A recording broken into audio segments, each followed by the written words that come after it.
Have you ever found yourself in a room full of people but still felt alone? It's a strange feeling, isn't it? As we get older, we begin to realize something profound. That being alone doesn't always mean being lonely. In fact, it can be one of the most powerful, healing, and transformative experiences we can have. I want to talk to you today not about loneliness, but about learning to truly be alone. Not because we have to, but because we choose to.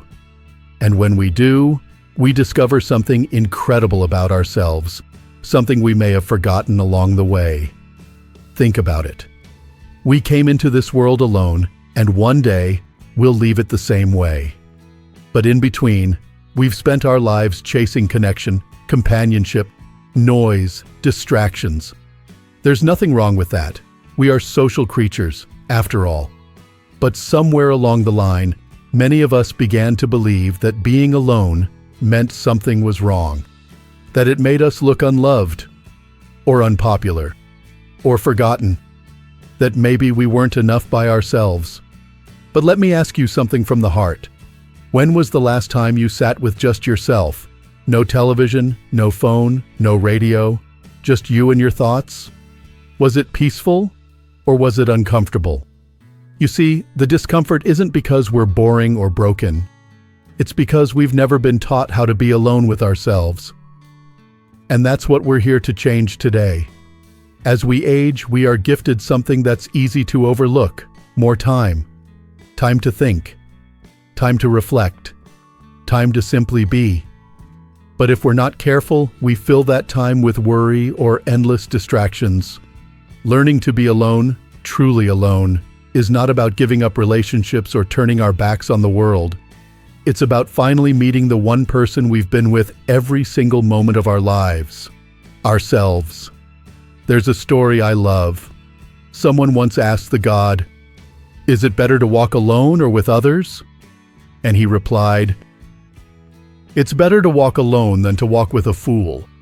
Now that might sound harsh at first, but there's deep wisdom in it. It means that not all company is good company. If the people around us drain us, confuse us, or make us feel small, then maybe it's kinder to walk alone for a while. Not forever, but long enough to come home to ourselves. Because here's the truth. If we never learn to be with ourselves, we risk depending on others to make us feel whole. And that's a heavy burden to place on anyone. But when you feel at ease in your own presence, when you can sit quietly and enjoy your own company, that's freedom. And the best part? It's never too late to learn. Start small. Maybe tomorrow morning, instead of reaching for your phone or turning on the news right away, you sit quietly for 5 minutes. Breathe. Look out the window. Let your thoughts come and go. No judgment. Just you, being with you. You might be surprised at what shows up. Old memories, new ideas, a feeling of peace that's been waiting patiently beneath all the noise. In our younger years, being alone was often linked with rejection or failure. If someone was sitting alone at a party, we'd whisper, "Poor thing." But now, in this stage of life, we get to redefine what alone means. It's not something to be pitied. It's something to be proud of. A sign that we are strong enough to stand on our own, that we are still curious about who we are becoming. Have you ever noticed how much wisdom shows up when things get quiet? How problems that seemed overwhelming begin to untangle when we're not rushing to fix them? That's the beauty of solitude. It gives our hearts and minds space to breathe. It allows us to become our own best friend instead of our harshest critic. And no, this doesn't mean we never feel lonely. Everyone feels that from time to time. But the more we practice being alone with intention, the more we find comfort in our own presence. We start to enjoy our own thoughts, our own pace, our own rhythm. People often say, "I just don't like being alone." But maybe what they really mean is, "I'm afraid of what I'll find when everything else is turned off." That fear is understandable, but it's also unnecessary. Because what you'll find, beneath the layers of busyness and expectations, is someone wise and kind and strong. Someone who's lived through so much and is still here, still learning, still growing. That someone is you. And once you get to know yourself again, life begins to open up in new ways. You begin to see that being alone is not a punishment. It's a privilege, a rare and beautiful chance to listen closely to what your heart has been trying to say all these years. Some people come together out of habit, others out of need. But the most fulfilling relationships are born from two individuals who are already whole, who have taken time to understand themselves and now meet each other not from a place of emptiness, but from fullness. That's the gift of learning to be alone. It teaches you how to be with others without losing yourself. And don't worry, there's no need to rush this. It's not a race. It's a gentle practice, like learning to walk again, but this time on a path that's entirely your own. So tonight, before you go to bed, I invite you to do one simple thing. Sit with yourself. No TV, no background music. Just sit. Breathe. Notice your thoughts, your feelings, your body. Let it all be there. You don't have to change a thing. Just be. Because the moment you learn to be with yourself, truly be with yourself, is the moment you'll realize you were never really alone. Many people spend their entire lives running away from being alone. They fill every space with company, television, errands, even noise, because the silence feels like something to avoid. But if you can sit with it, if you can stay still long enough, you'll discover that silence isn't empty. It's full of truth. And when we learn to be alone without fear or discomfort, something beautiful happens. We begin to see ourselves clearly, without needing anyone else's opinion to define us. We stop asking, "What do others think of me?" and start asking, "What do I think of myself?" That shift is powerful.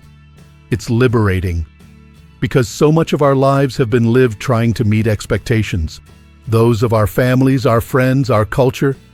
But when we're alone, truly alone, all those expectations fade, and what remains is just us. Honest, unfiltered, real. This is where healing begins. Now, learning to enjoy your own company doesn't mean you have to become a hermit or live in silence forever. It simply means you don't need others to feel whole. You can choose companionship, not rely on it for survival. There's a big difference. When we come to others out of choice rather than desperation, our relationships become more genuine. They're no longer about filling a void, but about sharing life from a place of inner stability.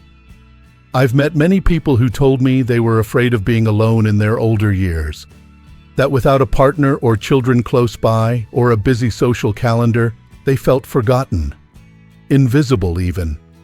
And my heart understands that. But I gently remind them, being alone doesn't mean you've been left behind. Sometimes it simply means life is giving you the space to return to yourself. Think of all the years you spent caring for others, raising children, working, helping, giving your time, your energy, your love. You poured so much of yourself into the world. Isn't it time now to pour some of that love back into yourself? That doesn't have to look like anything dramatic. It might mean reading a book that speaks to your soul, taking a slow walk in nature and noticing the flowers, trying something new, maybe a painting class or a little gardening, or just sitting on the porch with a warm drink and your thoughts for company. These moments are small, but they're rich, and they're yours. You see, solitude is not about doing nothing. It's about doing things with presence, with awareness, with love. It's about discovering joy in your own rhythm. Have you ever watched an older person just sitting quietly, eyes soft, a little smile on their face?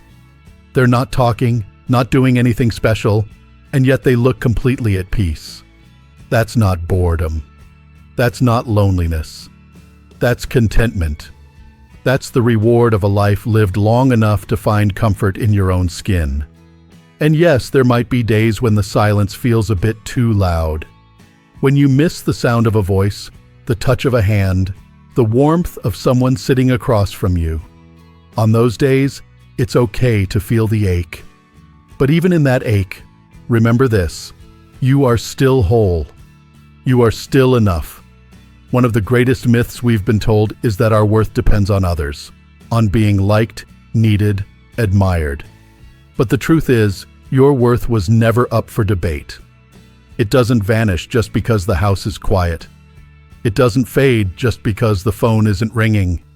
You are still you, still wise, still valuable, still loved, even if the world forgets to say it out loud. And if you can learn to sit with yourself during the quiet moments, you'll find a strength there that no one can take away. Because it's not built on what others give you, it's built on what you've given yourself. There's a simple practice I often recommend. Once a week, carve out an hour. Not for chores or obligations, but for you.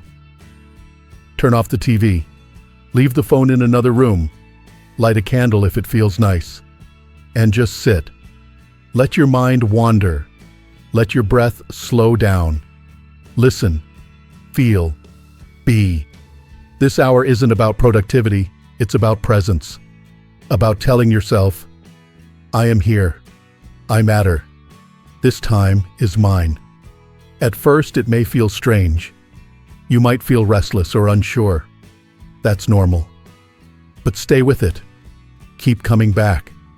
And over time, you'll start to notice a shift. A quiet confidence will begin to bloom. You'll walk a little taller. Breathe a little deeper. Worry a little less. Because you'll have remembered something important, that you are your own steady ground. We spend so much of our lives building relationships with others, spouses, children, friends, and that's beautiful. But the one relationship we often forget to tend to is the one with ourselves.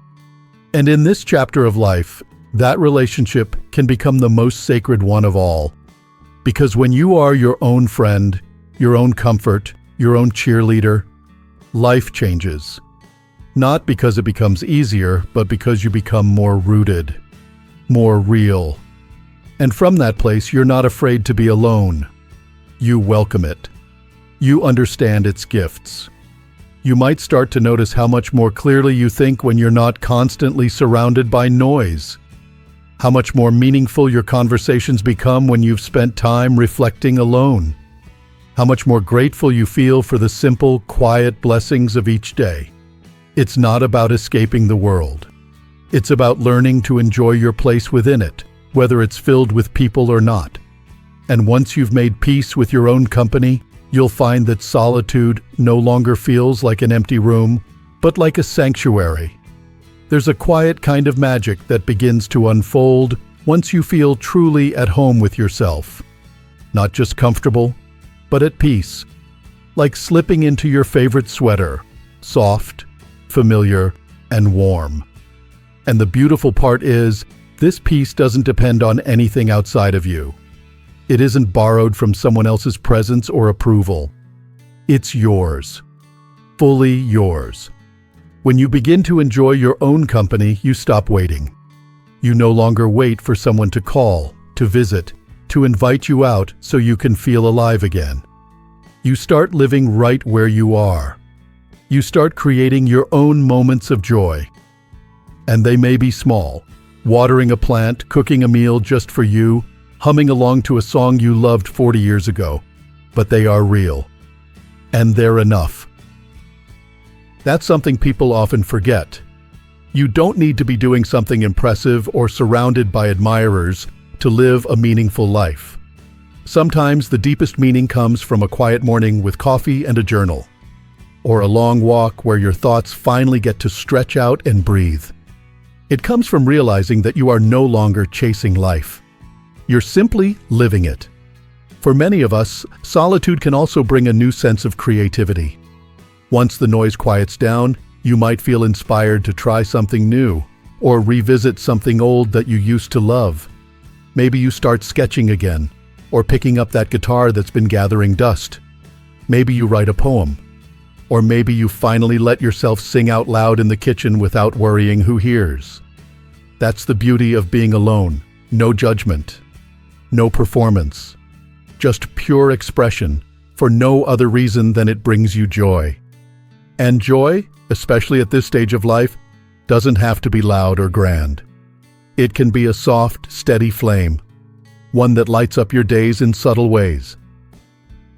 The laughter you share with yourself when you remember something funny from years ago.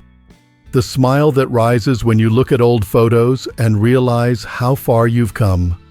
The sense of pride when you take care of yourself, not because you have to, but because you want to. You've spent so many years taking care of others, children, partners, colleagues. Now, there's an invitation waiting to take care of you. Not out of duty, but out of love. To nurture yourself the way you once nurtured everyone else. You deserve that tenderness. And here's something important. Being alone can also sharpen your sense of who truly belongs in your life. When you are grounded in yourself, you start to notice the difference between people who lift your spirit and those who drain it. You stop accepting company just to fill the space, and you start choosing people who meet you with respect and kindness. Because you've learned that your time, your energy, your presence, they are valuable. And you don't have to give them to just anyone. This clarity brings a new kind of freedom. You're no longer afraid of saying no. You don't force conversations that don't feel right. You don't chase people who have drifted away. Not because you're bitter, but because you're whole. Because you finally know that your happiness isn't hanging on someone else's approval. That's the kind of strength solitude builds. Quiet strength. Unshakable. Not loud or boastful. Just calm. Steady. Yours. And this doesn't mean you shut the world out. On the contrary, it means you're more open to the right things. You show up to life as your full self. And when you connect with someone, it's real. It's not about filling a void. It's about sharing from a place of abundance. There's something deeply attractive about a person who's content on their own, who doesn't rush, who isn't desperate to be noticed, but is quietly confident in who they are. That kind of presence draws others in, not because it demands attention, but because it radiates peace. And that peace begins inside you. Sometimes people worry that embracing solitude means giving up on love or friendship or companionship. But the truth is, it makes all of those things better. Because when you come from a place of self-understanding and peace, you have so much more to give. And you also know when to hold back, when to protect your energy, and when to simply rest. Rest. That's something we don't talk about enough. Solitude is a form of rest. It's a place where your mind and heart can finally stop running, where you're not performing or proving. You're just being, breathing, letting go of all the roles you've played. And in that space, something sacred returns, your essence. The you that existed before all the titles and to-do lists. The you that simply is. It's humbling, isn't it? To remember that you are enough just as you are. No need to impress. No need to explain. Just you, quietly radiant in your own presence. And sure, there may be moments when the silence feels heavy, when the house feels a little too quiet. On those days, don't be afraid to reach out. Call a friend. Take a walk. Visit a neighbor. But come back home to yourself afterward. Not because you have to, but because you want to. Because you've built a place inside you that feels safe and loving and whole. That's the goal. Not to avoid people, but to stop fearing solitude. To see it not as a punishment, but as a gift. A gift that keeps giving you strength, clarity, and peace. So the next time someone asks if you're spending the day alone, smile and say, "Yes. And it's exactly what I need." Because you know the truth now. You've learned how to sit with yourself. You've learned to find joy in your own company. and you've discovered that the most important relationship in your life, the one that will be with you from the very first breath to the very last, is the one you have with yourself. And that, my friend, is a relationship worth nurturing. There's something deeply comforting in realizing that you are your own home. That no matter what changes around you, where you live, who stays, who goes, how the world shifts, you always have a place to return to. And that place is within you. In many ways, learning to be alone is like coming back to yourself after a long journey. You've played so many roles: parent, partner, worker, friend, and through all of it, maybe you forgot just how strong you really are. How resilient, how quietly wise. But solitude brings you back. It reminds you. And it teaches you to appreciate this stage of life in a new way. You start to notice that you don't need to rush anymore, that you don't have to prove anything. You're not chasing goals to impress others. You're simply asking, what feels right for me now? That's the freedom you've earned. And it's not something loud or flashy. It's gentle, steady, and rooted in self-respect. You begin to look in the mirror and see more than wrinkles and silver hair. You see someone who has lived, someone who has weathered storms and found their way through, someone who has laughed, cried, loved, lost, and survived. And now, instead of hiding the quiet moments, you start to treasure them. You realize that in stillness, you grow in ways you never expected. You may even find that you're more open to beauty now than ever before. A bird on the balcony. The rustle of wind through the trees. A sunset that seems to pause just for you. These aren't just passing sights. They become companions. Reminders that you're still part of something vast and beautiful, even when no one else is around. And perhaps in your quiet time, you begin to think of others in a new light. You start to release old resentments. You soften, forgive, not for them, but for you. Because being alone has given you space to heal, to breathe, to let go. You begin to realize that peace isn't something you find. It's something you allow. And the more time you spend with yourself, the more peace you invite in. One of the most amazing things about solitude is that it helps you recognize what you truly value. Not what others told you to value. Not what society insisted was important. But what you hold dear. It could be simplicity, nature, faith, time with loved ones, or maybe just having a slow morning with your thoughts and a warm drink. Whatever it is, you start to build your life around it, not out of habit, but out of clarity. And from that clarity comes confidence, not the kind that needs applause or attention, but the kind that sits quietly in your heart and says, I know who I am. That's the kind of confidence that doesn't need to be seen to feel strong. It just is. When you've learned to be alone without fear, your presence changes. People notice, not because you're louder, but because you're calmer. There's a depth in your eyes, a grace in your movements, a kindness in your words. Because you've met yourself fully, and you're still here, standing strong. You start to inspire others without even trying. Younger people may look at you and wonder, how are they so content? And you'll know it's because you've stopped running. You've stopped chasing. You've finally settled into yourself. And in doing so, you've found a kind of joy that isn't fleeting.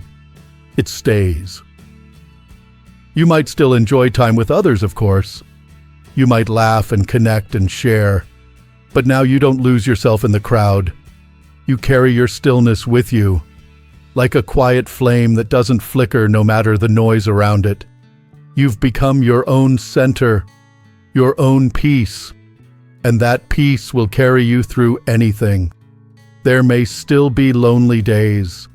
That's part of being human. But now you know how to sit with them. You know how to care for your heart without needing someone else to fix it. You've become the steady hand on your own shoulder, the gentle voice that says, I'm here, and that's enough.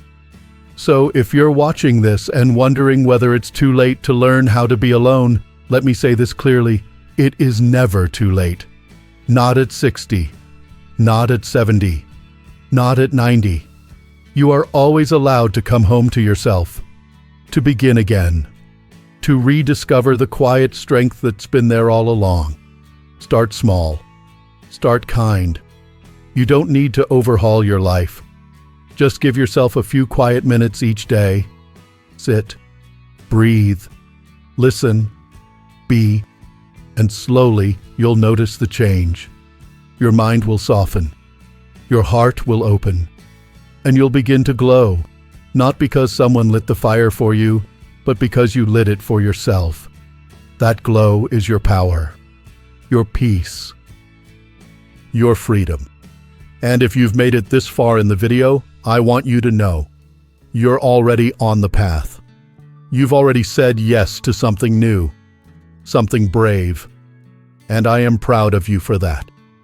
So let's keep walking, quietly, peacefully, alone when we need to be, and together when it feels right.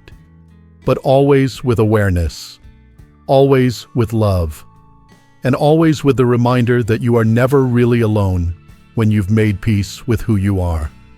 If this message spoke to you today, I'd love to hear from you. Share your thoughts or experiences in the comments below. Tell me how you spend your quiet moments, or what you're learning about yourself in this season of life. And if this video brought you a little comfort or inspiration, go ahead and like it, and don't forget to subscribe for more reflections and encouragement made just for you. Here's to the courage of being alone, and to the joy of becoming your own best friend. You are enough. You are whole. And you are deeply, deeply worthy, whether the room is full or completely quiet. Here's to living your truest life, one peaceful moment at a time.